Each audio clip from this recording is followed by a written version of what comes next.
नमस्कार, स्वागत है आपके अपने चैनल लॉ मेड सिंपल पर। आज हम बात करेंगे भारत में अंतरजातीय और अंतरधर्म विवाह के कानूनों की। आज की युवा पीढ़ी प्रेम को प्राथमिकता देती है और विवाह को व्यक्तिगत निर्णय मानती है। शहरी क्षेत्रों में विवाह की औसत आयु बढ़ रही है, खासकर महिलाओं के लिए। शिक्षा और आर्थिक स्वतंत्रता ने सोच को बदला है। अब विवाह केवल सामाजिक परंपरा नहीं, बल्कि व्यक्तिगत अधिकार बन चुका है। लेकिन पारिवारिक और धार्मिक दबाव अब भी मौजूद हैं। सोशल मीडिया ने अंतरधर्म प्रेम को बढ़ावा दिया है। लोग अब सीमाओं से परे जाकर अपने जीवन साथी चुन रहे हैं। ग्रामीण क्षेत्रों में हालांकि परंपराएं अब भी हावी हैं। जहां एक ओर बदलाव की हवा है, वहीं दूसरी ओर विरोध की दीवारें भी हैं। इस वीडियो में हम जानेंगे कि कानून क्या कहता है, समाज कैसे प्रतिक्रिया देता है और व्यक्ति को क्या अधिकार हैं। अगर आप भी ऐसे विषयों में रुचि रखते हैं तो चैनल को जरूर सब्सक्राइब करें। वीडियो को लाइक करें, शेयर करें और अपने विचार कमेंट में बताएं। क्योंकि जब कानून सरल होता है तो जीवन भी सशक्त होता है। लॉ मेड सिंपल के साथ चलिए इस यात्रा पर। आज का विषय संवेदनशील है, लेकिन जरूरी भी। हम कोशिश करेंगे कि हर पहलू को निष्पक्ष रूप से समझाया जाए। आपके सवालों का स्वागत है, तो चलिए शुरू करते हैं। क्या होता है जब कोई लड़का या लड़की परिवार की इच्छा के विरुद्ध विवाह करता है? क्या कानून उनका साथ देता है? क्या समाज उन्हें स्वीकार करता है? और क्या उनके लिए कोई सुरक्षित रास्ता है? आइए जानते हैं अगले स्लाइड में। जब कोई बालिग अपनी पसंद से विवाह करता है तो उसे संविधान का समर्थन प्राप्त है। अनुच्छेद 21 हर नागरिक को जीवन और व्यक्तिगत स्वतंत्रता का अधिकार देता है। लता सिंह केस में सुप्रीम कोर्ट ने स्पष्ट किया कि बालिग को अपनी पसंद से विवाह करने का अधिकार है। फिर भी कई मामलों में परिवार एफआईआर दर्ज कराता है, जैसे अपहरण या बलात्कार के आरोप। ऐसे मामलों में कोर्ट ने पुलिस को निर्देश दिया है कि जोड़ों को सुरक्षा दी जाए। कई बार सामाजिक बहिष्कार और मानसिक उत्पीड़न का सामना करना पड़ता है। कुछ जोड़े राज्य छोड़कर विवाह करते हैं ताकि उन्हें शांति मिले। स्पेशल मैरिज एक्ट 1954 ऐसे जोड़ों के लिए कानूनी विकल्प प्रदान करता है। यह कानून बिना धर्म परिवर्तन के विवाह को मान्यता देता है, लेकिन इसके लिए 30 दिन का नोटिस देना होता है, जो सार्वजनिक होता है। इससे कई बार जोड़े को खतरा भी होता है। फिर भी यह कानून एक मजबूत आधार है।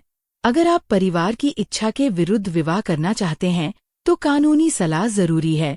आपके अधिकार आपके साथ हैं, बस उन्हें समझना और इस्तेमाल करना जरूरी है। समाज की सोच धीरे धीरे बदल रही है, लेकिन कानून पहले से ही स्पष्ट है। आपको डरने की नहीं, समझदारी से कदम उठाने की जरूरत है। सुरक्षा, सम्मान और स्वतंत्रता, ये आपके अधिकार हैं। अगर आप सही प्रक्रिया अपनाते हैं तो कानून आपका साथ देगा। आइए अब देखते हैं कि समाज अंतरधर्म विवाह को कैसे देखता है।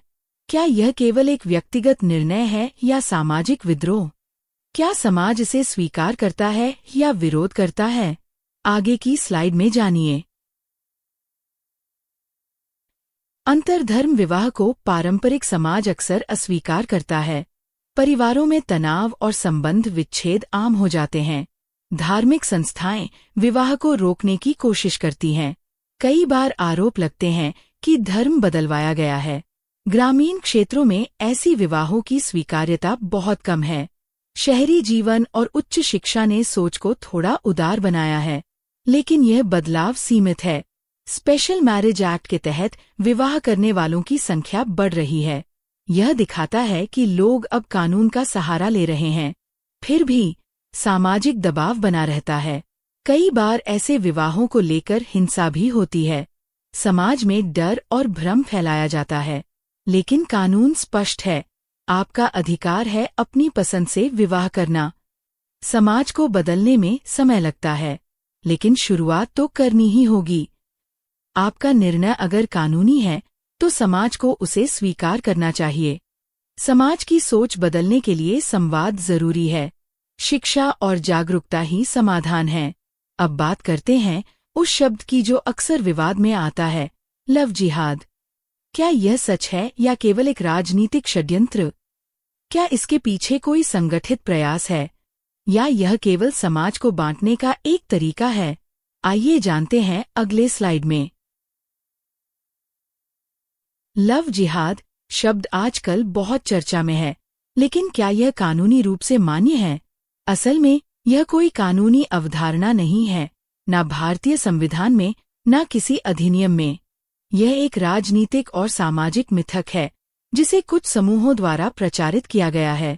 सिद्ध जांचों में कोई संगठित षड्यंत्र नहीं पाया गया। प्यू रिसर्च के अनुसार भारत में केवल 7% विवाह अंतर्धर्म होते हैं। हादिया केस में सुप्रीम कोर्ट ने स्पष्ट किया कि बालिग महिला का विवाह उसकी स्वतंत्रता का हिस्सा है। फिर भी लव जिहाद शब्द का प्रयोग मुस्लिम पुरुषों को निशाना बनाने के लिए किया जाता है। यह शब्द डर और नफरत फैलाने का माध्यम बन गया है। कई राज्यों ने एंटी कन्वर्शन लॉज बनाए हैं, लेकिन उनका दुरुपयोग भी होता है। इससे अंतर्धर्म विवाह करने वाले जोड़ों को कानूनी और सामाजिक परेशानियां होती हैं। यह मुद्दा समाज को बांटने के लिए इस्तेमाल किया जा रहा है। हमें समझना होगा कि प्रेम और विवाह व्यक्तिगत निर्णय हैं। अगर कोई व्यक्ति अपनी मर्जी से विवाह करता है तो उसे कानूनी संरक्षण मिलना चाहिए। समाज को डर और भ्रम से बाहर निकलना होगा। हमें तथ्यों पर आधारित सोच अपनानी होगी।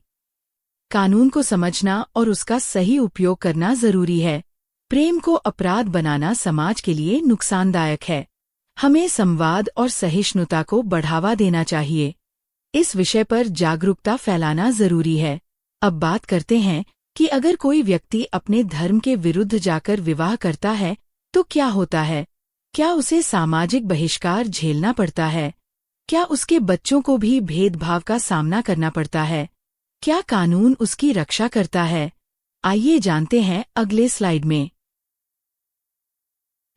जब कोई व्यक्ति अपने धर्म के बाहर जाकर विवाह करता है तो उसे कई चुनौतियों का सामना करना पड़ता है।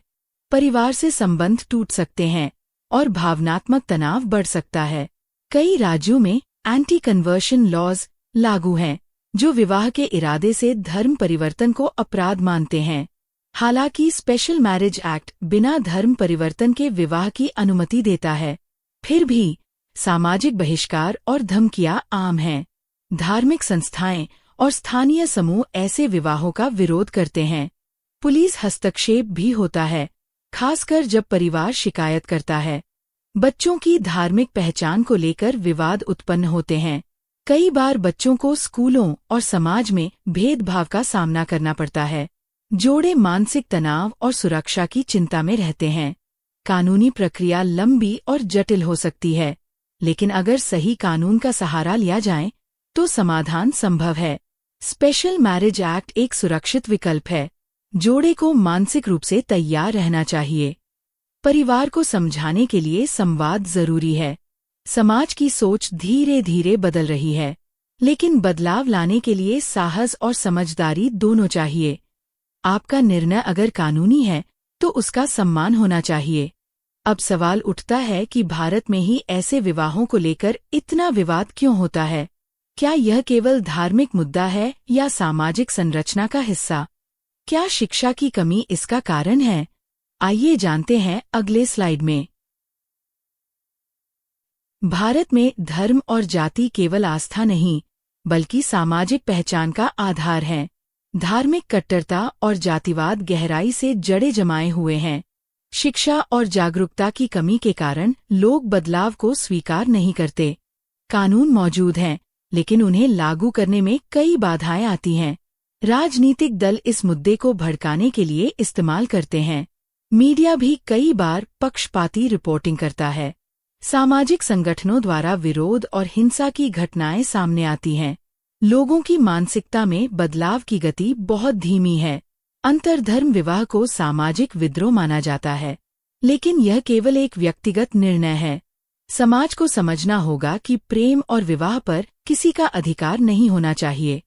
कानून का सम्मान और व्यक्तिगत स्वतंत्रता का समर्थन जरूरी है। शिक्षा ही एकमात्र रास्ता है जिससे समाज बदल सकता है।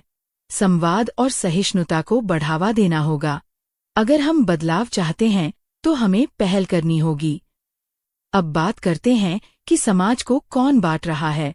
क्या यह केवल धार्मिक कट्टरता है या कुछ और अगर आप अंतर्धर्म विवाह करना चाहते हैं तो क्या सावधानियां रखनी चाहिए? आइए जानते हैं अगले स्लाइड में। धार्मिक कट्टरता और राजनीतिक प्रचार समाज को बांट रहे हैं। कुछ समूह अपने फायदे के लिए लोगों को डराते हैं। ऐसे माहौल में विवाह करना चुनौतीपूर्ण हो सकता है, इसलिए विवाह से पहले कानूनी सलाह लेना जरूरी है। स्पेशल मैरिज एक्ट 1954 का उपयोग करें, जो धर्म परिवर्तन की आवश्यकता नहीं रखता। विवाह के लिए नोटिस देने के बाद सुरक्षा की मांग करें। अगर आपको खतरा महसूस हो तो पुलिस और कोर्ट का सहारा लें। परिवार को समझाने के लिए संवाद और शिक्षा का सहारा लें। धैर्य और सहिष्णुता से बात करें। मानसिक रूप से तैयार रहें। सामाजिक दबाव का सामना करना आसान नहीं होता। समान विचारधारा वाले लोगों का समर्थन लें। कानूनी प्रक्रिया को समझें और उसका पालन करें। आपका निर्णय अगर कानूनी है तो उसका सम्मान होना चाहिए। समाज को बदलने के लिए आपको ही पहल करनी होगी। आपका साहस दूसरों के लिए प्रेरणा बन सकता है। अब बात करते हैं निष्कर्ष की। क्या प्यार, कानून और समाज एक साथ चल सकते हैं? क्या समाधान संभव है? क्या बदलाव की दिशा में हम आगे बढ़ सकते हैं? आइए जानते हैं अंतिम स्लाइड में। प्यार एक व्यक्तिगत निर्णय है, इसे सम्मान मिलना चाहिए। कानून आपके साथ है, बस उसे समझना और इस्तेमाल करना जरूरी है। समाज की सोच बदल रही है, लेकिन धीरे। सहिष्णुता और संवाद ही समाधान है। शिक्षा और जागरूकता से बदलाव संभव है। अंतर्धर्म विवाह सामाजिक समरसता का प्रतीक हो सकता है। अगर हम एक दूसरे को समझें तो समाज में एकता बढ़ सकती है। कानून को सरल बनाना और लोगों तक पहुंचाना जरूरी है।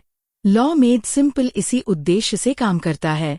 अगर आपको ये वीडियो उपयोगी लगा हो तो चैनल को लाइक करें, शेयर करें और सब्सक्राइब जरूर करें। आपके सुझाव और सवालों का स्वागत है। कमेंट में बताएं कि आप क्या सोचते हैं। कानून को जानिए, समझिए और अपनाइए, क्योंकि जब कानून सरल होता है तो जीवन भी सशक्त होता है। आपका समर्थन ही हमारी ताकत है। हम फिर मिलेंगे एक नए विषय के साथ। तब तक के लिए सुरक्षित रहिए, जागरूक रहिए। लॉ मेड सिंपल के साथ जुड़े रहिए। धन्यवाद।